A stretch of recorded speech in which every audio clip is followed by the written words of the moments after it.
문 PD, 부자가 되려면 부자들이 어떻게 행동하는지 알려고 노력하는 게 중요해. 그래서 나도 요즘 강남 부자들이 어떻게 행동하는지 많이 지켜보고 있어. 요즘 강남 부자들은 증여를 안 한다? 증여를 안 하고 그럼 뭘 어떻게 하는 거예요? 부모가 가진 주택을 주로 양도를 통해서 자식한테 넘겨주더라고. 아, 증여를 안 하고 양도를 한다? 증여보다 매매를 하는 게 압도적으로 세금이 싸거든. 얼마나 차이 나길래요? 좀 이따 보여줄게. 더더군다나 매매도 그냥 매매가 아니라 부모 자식 간에 저가 매매를 함으로써 세금을 더 아끼려는 그런 분들이 많이 있어. 저가 매매가 뭐예요? 부동산 시가가 10억 원이 넘으면 최대 3억 원까지는 자식에게 싸게 팔아도 문제가 없는 거야. 그럼 되게 좋은 거 아니에요? 근데 여기에도 함정이 있어. 저가 양도 좋아. 그런데 이건 꼭 알아야지 이 다음에 세금 폭탄 맞는 일이 없어. 자녀에게 증여 계획 있으신 분들, 오늘 내용 정말 중요하니까 좋아요, 구독 눌러주시고 주변 분들에게 공유해주세요. 절세는 염지훈. 내가 아는 형한테 지난주에 전화가 왔어. 자기가 가지고 있는 주택을 자식에게 넘겨주려고 하는데 증여가 아닌 저가 양도를 하면 세금을 많이 줄일 수 있다고 얘기하는 거야. 그래서 그 형의 상황을 물어보니까 그 주택은 취득가액이 10억이었고 시가가 30억, 보유기간, 거주기간 10년, 전세보증금 18억. 이 자녀가 가진 자금은 9억이었어. 기본적으로 굉장히 잘 사시는 분이네요. 그렇지. 보통 잘 사는 사람들이 이런 고민을 해. 근데 이 형이 이걸 그냥 증여하는 것보다 저가 양도를 하면 세금을 자그마치 10억 이상 줄일 수 있다고 얘기하는 거야. 이 형은 어딘가에서 유튜브를 보고 나한테 전화를 했어. 근데 문 PD, 내가 예전에 너한테 얘기한 적이 있을 거야. 아무리 좋은 유튜브라도 그걸 보는 사람의 실력이 그에 미치지 못하면 오히려 독이 될 수 있다고. 그래서 내가 그 형에게 그 형 상황에 맞는 표를 만들어서 잘 설명해 줬어. 그랬더니 그 형이 깜짝 놀란 거야. 오히려 본인이 생각했던 것보다 저가 양도를 통해서 세금이 더 많이 나오는 거를 봤거든. 저가 양도를 하는 게 세금을 덜 내려고 하는 것 같은데. 그렇지. 근데 이걸 했는데도 세금이 더 나온다고요? 여기서 중요한 건 그 증여 내지는 양도를 하는 부모의 주택 수야. 만약 1세대 1주택자라면 아까 그 형이 말한 것처럼 현격한 세금이 줄어들 수 있어. 특히 저가 양도를 통해서 더 많은 세금을 줄일 수 있는데, 그렇지 않은 경우에는 더 세금이 많이 나올 수 있다는 것을 오늘 내가 설명해 줄게. 첫 번째는 단순 증여의 경우야. 단순 증여하면 증여세 10억 2천만 원, 취득세 1억 2천만 원, 총 11억 4천만 원의 세금 부담이 생겨. 두 번째의 경우는 시가로 양도하되 3억 원을 증여하는 이번 케이스야. 1세대 1주택을 가진 부모가 시가 30억 원짜리 주택을 30억 원에 계약하면서 대금은 27억만 받고 3억 원은 증여를 하는 케이스지. 살펴보면 18억 원의 보증금을 승계한 아들로부터 양도대금을 받은 거와 다름없고 9억 원의 양도대금은 아들로부터 실제로 받고 나머지 3억 원을 증여하는 경우의 세금은 2억 500만 원인데 사실 이게 정상적인 모습이지. 자, 다음 케이스는 처음부터 27억 원에 양도하는 거야. 특수관계자 사이라도 시가의 30%와 3억 원 중 적은 금액은 싸게 팔아도 증여세를 문제 삼지 않으므로 양도계약을 27억에 한다 하더라도 3억 원에 대한 증여세 문제는 생기지 않아. 다만 부당행위 계산 부인 규정에 따라 그 차액인 3억 원이 시가 30억 원의 5%, 즉 1억 5천만 원을 초과하므로 양도가액은 30억 원이 되지. 이때의 세금이 1억 8,200만 원이니까 그냥 30억 원을 단순 증여하는 것보다 10억 가까이 절세하는 효과를 누리게 되지. 그 형 말이 맞아. 그런데 굳이 저가 양도를 하지 않는다 하더라도 세금은 2억 500만 원으로 줄어들게 돼. 3억 원 저가 양도를 통해서 아낀 세금은 2,200만 원이야. 3억 원을 저가 양도해서 그래서 세금이 현격히 줄어드는 게 아니라 1세대 1주택 비관해라서 크게 줄어든 거지. 문 PD, 이 저가 양도와 관련해서 약간의 함정이 있어. 이런 것들을 살펴보고 저가 양도를 계획해야 되는데, 첫째, 저가 양도를 통해서 세금이 다이나믹하게 줄어드는 건 1세대 1주택 비과세의 경우에만 해당이 돼. 그러나 1세대 1주택이 아닌 2주택 이상자와 상가 건물, 토지 등을 양도할 때에는 오히려 저가 양도가 세금이 더 많이 나오는 경우가 있어. 내가 좀 이따 그 사례를 직접 설명해 줄 거야. 둘째, 저가 양도를 통해서 3억 원을 낮게 거래하면 증여세는 안 나오지만 증여를 받은 싸게 산 이 아들의 취득가액은 이후에 아까의 경우 30억이 아니라 27억 원이 돼.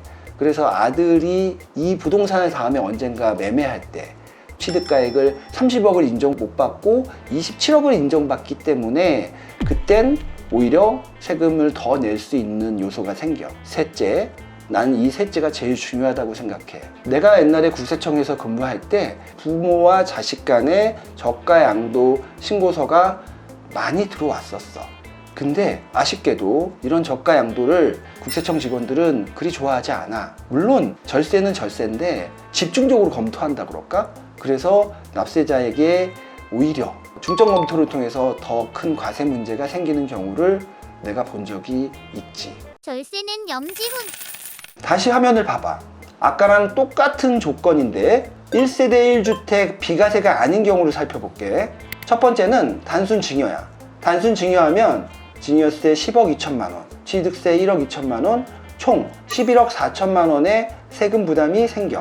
1세대 2주택을 가진 부모가 시가 30억 원짜리 주택을 30억 원에 계약하면서 대금은 27억만 받고 3억 원은 증여를 하는 케이스. 이번 케이스에서는 세금이 7억 8,500만 원으로 현격히 상승해. 비과세를 받지 못해서 그래. 그런데 마지막으로 3억 원을 저가 양도하면 어떻게 될까? 오히려 증여세율보다 양도세율이 높아서 8억 2,300만 원으로 3,700만 원의 세금이 더 나오는 거지. 즉 아까처럼 30억 원의 아파트를 부모가 자식에게 27억 원으로 저가 양도하는 건 1세대 1주택자가 아닌 경우엔 오히려 더 많은 세금을 낼 수도 있다는 걸 잊지 말아야 돼. 그래서 절세 효과도 없는데 30억 원짜리를 27억 원에 양도하면 이 다음에 아들의 취득가액도 떨어지는 두 가지 다 안 좋은 사례에 해당이 될 수도 있어. 그러면 정리를 해보자면 이게 저가 양도를 통해서 세금이 많이 줄어든 게 아니고 그냥 1세대 1주택 비과세를 적용받아서 절세 효과가 큰 일종의 착시네요. 그렇지. 이거는 증여만을 하는 게 아니라 양도를 했을 때 세금이 줄어드는 건 맞아. 근데 1세대 1주택 비과세 때문이야. 저가 양도로 인한 세금 절감은 그리 크지 않다는 거. 그러나 그 크지 않은 효과 때문에 오히려 다른 불이익을 당할 수도 있고 1세대 1주택자가 아니면 오히려 혜택이 없다는 거야. 아, 형님이 사례를 들어서 설명을 해주니까 저가 양도가 오히려 독이 되는 케이스가 있다는 걸 알았어요. 저는 앞으로 뭔가 이런 일이 생기면은 형한테 물어보고 결정을 해야 될 것 같아요. 근데 확실히 세 개를 비교해 주니까 머릿속에 쏙쏙 들어오는데 보통 이렇게 자세하게 비교해 주면서 상담을 해 주시는 거예요? 납세자가 만약 찾아오시면 납세자의 상황을 내가 먼저 정확하게 알아야 되고 그거에 따라서 숫자를 직접 넣어서 비교를 해서 보여드려야 그분이 앞으로 어떻게 결정을 해야 될지를 알 수 있기 때문에 나 같은 경우는 이렇게 엑셀에다 숫자를 직접 넣어서 계산해드리고 있어. 절세는 염지훈. 근데요, 형이 말해준 세 가지 비교에서요 1주택인 경우에는 저가 양도가 제일 좋긴 하잖아요. 그렇지. 그러니까 우리가 지금 뭐 20억 30억 하니까 2천만 원이 굉장히 작아 보이는데 사실 2천만 원도 엄청 큰 돈이잖아요. 저보고 하라고 하면은 저는 무조건 저가 양도 할 것 같거든요. 제가 얘기를 들어보니까 이게 불법도 아닌 것 같고요. 이렇게 하면 뭐 문제가 되는 게 있나요? 내가 아까 말했던 취득가액 3억 원을 인정받지 못한다는 것과 제일 중요한 세 번째, 그거는 바로 국세청의 시각이지. 내가 예전에 국세청에서 근무할 때 주변 직원들이 일을 할 때 보면 그렇게 저가 양도를 통해서 20대, 30대의 어린 분들이 주택을 취득하는 걸 보면서 절세임에도 불구하고 조금 안 좋은 시각을 가지신 분들이 있어. 그거는 사람이니까 그럴 수 있다고 나는 생각해. 근데 그렇게 해서 신고서를 살펴보다 보면 신고서에 여러 가지 문제점이 보이는 경우가 있거든. 첫 번째 사례를 말해줄게. 첫 번째 사례는 약 20억 원짜리 부동산을 12억이라는 보증금을 승계하고 그리고 약 5억 원을 지불하면서 그러면서 3억 원은 저가 양도를 해서 즉 20억짜리를 17억에 매수한 아들이 있었어. 그래서 그 신고서를 검토하고 신고서에 문제점이 없다고 판단을 했어. 그런데 신고서를 조금 더 관찰하는 과정에서 신고서를 검토하는 건 양도를 하고 약 2개월 후에 검토를 하는데 그 전입돼 있던 기존 임차인이 빠져나가고 아무도 전입돼 있지 않은 걸 발견한 거야. 그래서 누군가는 살 것 같은데 그 아파트의 관리실에 공문을 보내서 현재 입주자 관리 카드를 요청을 했지.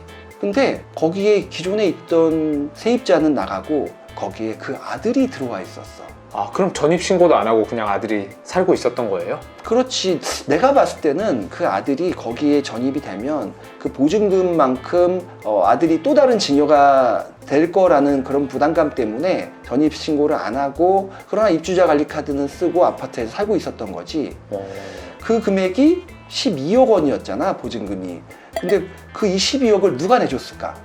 아무래도 부모님이 내주지 않았을까요? 그렇지. 부모님이 그 12억 원을 조용히 내줬던 거야. 그리고 증여세 신고도 하지 않고. 그래서 그 조사관이 그 12억 원을 부모가 자식을 대신해서 갚아준 걸로 보고 증여세 3억 8천만 원을 가세했던 적이 있어. 와, 근데 저는 여기서도 되게 무서운 게 국세청에서 그 아파트의 입주자 관리 카드까지도 볼 수가 있는 거예요? 국세행정에 대한 협조라는 국세기본법 규정이 있고 그 규정에 의해서 우리가 세금 부과를 위한 거니까 보통은 다 협조를 해주시지. 아, 이거 대단히 무서운 일이네요. 그러니까 뭐 빠져나갈 구멍이 없고 오히려 편법을 쓰다가 아까 증여세까지 추가로 더 나온 케이스 같아요.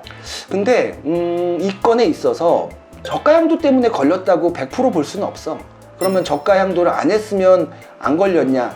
뭐 100% 그건 아니고 아무래도 저가양도에 대한 국세청의 인상은 그리 좋지 않다는 그 얘기를 하고 싶었어. 차라리 처음에 부담부 증여를 했다면 조사관이 신고서를 그렇게까지 디테일하게 보지 않아서 넘어갔을 가능성도 있겠다 이런 생각도 들긴 하네요. 그런 생각이 나도 조금은 들어서 얘기한 거고 그런데 그 12억 언젠가는 부모든 자식이든 그걸 갚아야 될 문제고 뭐 시간의 문제지만 언제든 그건 걸릴 수 있는 문제야. 그럼 이 12억 같은 경우는 어떤 식으로 줘야지 현명하게 절세를 하면서 줄 수 있을까요? 이거는 사실 마법처럼 12억을 영원으로 만들 수는 없을 것 같아. 그야말로 꾸준히 소득을 구성하고 그 돈을 아껴서 조금씩 갚아나가는 방법이거나 아니면 아예 조금 채무를 대신 갚아줘서 증여세 신고를 하는 방법? 그 정도? 시원하게 신고를 하던지 아니면 정말 장기적인 시점으로 대응을 해야 된다라는 말씀 같네요. 그게 맞아. 문 PD, 아까 내가 아는 형 사례에서 이 형은 30억짜리 아파트를 27억 원에 저가 양도하면서 보증금 18억 원, 그 다음에 아들의 자기자금 9억 원을 받아서 27억 원에 양도한다고 그랬잖아. 근데 이 아들이 과연 9억을 어떻게 구성했을지 그 부분도 국세청에서는 이 저가 양도의 경우에는 더 세게 볼 것 같아. 근데 이 형의 사례에서는 내가 봤더니 9억 원을 아들이 연봉이 7천이었고 사실 지금까지 이 친구가 모은 돈은 2억 정도였어. 그리고 이 7억은 어떻게 용케도 안 걸렸는데 5년 전에 전세 자금으로 아버지가 해주신 거야. 5년 정도 지나면 사실 그냥 지나갈 수도 있었던 그 7억. 적지 않은 금액이지. 저가 양도를 통해서 그 신고서가 들어가면 그 7억을 또 더 면밀하게 분석할 수도 있다는 거. 나는 그렇게 생각이 돼. 그러니까 3억 원 저가 양도를 통해서 2천만 원은 아낄 수가 있는데 오히려 과거에 소명되지 않았던 7억까지 들춰내면서 거기에 대한 세금까지도 추징될 수가 있다는 거네요. 그렇지. 만약에 7억에 대한 세금을 5년 후에 적발이 되면 절감받은 세액 2억보다 훨씬 더 많은 세금을 추징당하는 일이 발생할 수도 있어. 거기에 가산세도 붙을 거잖아요. 가산세는 무신고 가산세 20%하고 또 1년에 약 8에서 9%에 해당하는 납부지원 가산세도 붙지. 그럼 정리를 해보자면 본인이 정말 깨끗하고 아무것도 걸릴 게 없다면 저가 양도 충분히 해볼 만한데 그렇지. 조금이라도 마음에 걸리는 부분이 있다면 그냥 그 2천만 원 정도의 추가 절세는 포기하는 게 좀 더 좋을 수도 있다라는 의견인 것 같아요. 맞아. 국세청에 있는 모든 직원들이 그렇게 똑같이 생각하지는 않지만 그렇게 보는 시각이 있으니 자기 상황에 맞게끔 절세 플랜을 짜는 게 좋을 것 같아. 절세는 염지훈. 오늘의 결론 하나, 부모가 자녀에게 부동산을 이전할 때 증여보다 매매가 유리한 경우가 많이 있다. 여기에 한술 더해서 저가 양도를 활용하면 세금이 더 줄어들 수 있다. 하지만 모든 경우에 저가 양도화가 유리한 건 아니다. 1세대 1주택 비과세가 아니고 양도 차익이 고액인 경우에는 오히려 저가 양도를 하는 것이 불리할 수 있다. 둘, 부동산을 3억 저가 양수하면 당장의 세금은 줄어들 수 있지만 이후에 부동산을 양도할 때 취득가액이 줄어들기 때문에 그때 오히려 양도세가 더 나올 수 있다. 셋, 저가 양도는 절세 방안이지만 비록 불법은 아니지만 국세청에서 더 유심히 볼 수 있다. 본인에게 조그마한 문제점이라도 있다면 저가 양도 조심하자. 탈세가 아닌 절세라 하더라도 전체적인 흐름을 보고 신중하게 판단해야 돼. 세무공무원의 시각은 무시한 채 절세만을 추구한다면 하나는 알고 둘은 모르는 어리석은 판단으로 이어질 수 있어. 문PD, 세금 영리하게 절세하고 싶은 분 있으면 국세청 잘 아는 형한테 전화해.